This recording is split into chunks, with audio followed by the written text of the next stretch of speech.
Folks, just a couple of words from me. There's 28 days until the Iowa caucuses vote on January 15th. 28 days, less than a month. The latest poll from CBS News YouGov shows former President Donald Trump with 58% of likely Iowa Republican caucus goers. That puts him 36 points ahead of Governor DeSantis, who's at 22, and 45 points ahead of former Governor Nikki Haley, who scores 13.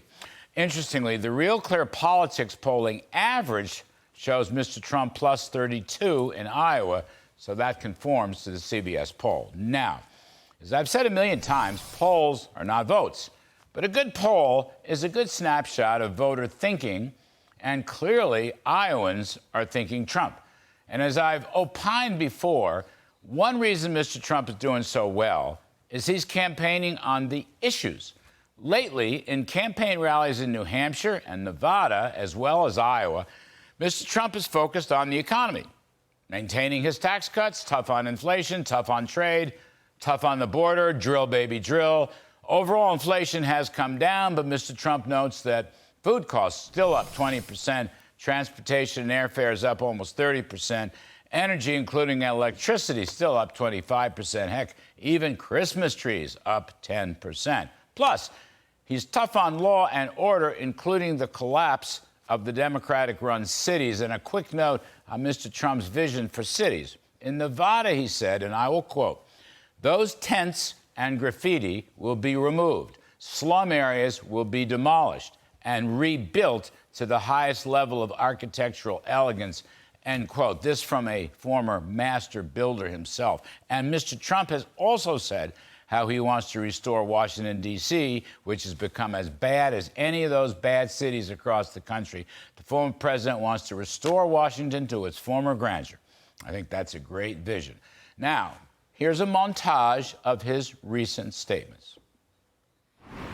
Not one thing has gotten better under crooked Joe Biden. Under the Trump administration, you were better off. Oh, you were better off. Your family was better off. I will never let the Trump tax cuts, and they are the biggest tax cuts in the history of our country, I will never let them be taken away from you. And with your vote in this election, we will cut your taxes even further. That's on my first day back in the White House, I will terminate every open borders policy of the Biden administration. I will end Joe Biden's war on American energy, and we will drill, baby, drill.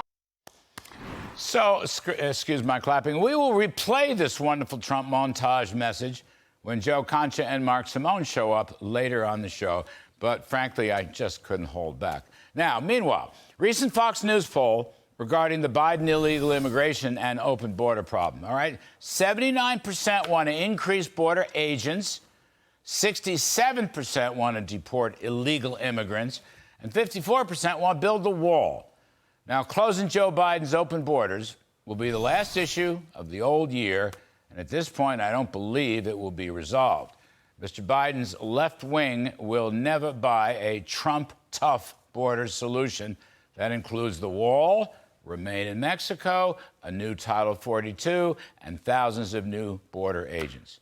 The Republican solution to the problem is catch and deport. The Democrats still want catch and release. And note that the Fox poll shows 67% want to deport illegal immigrants. Now, that's a policy Mr. Trump favors. He likens it to the Eisenhower plan when President Ike had a team of strong generals who then worked to deport illegal immigrants already in the U.S. So, I don't know if the Iowa poll will turn into Iowa votes, but I do know that former President Trump is on message and in touch with the great majority of Americans. And that is my riff tonight.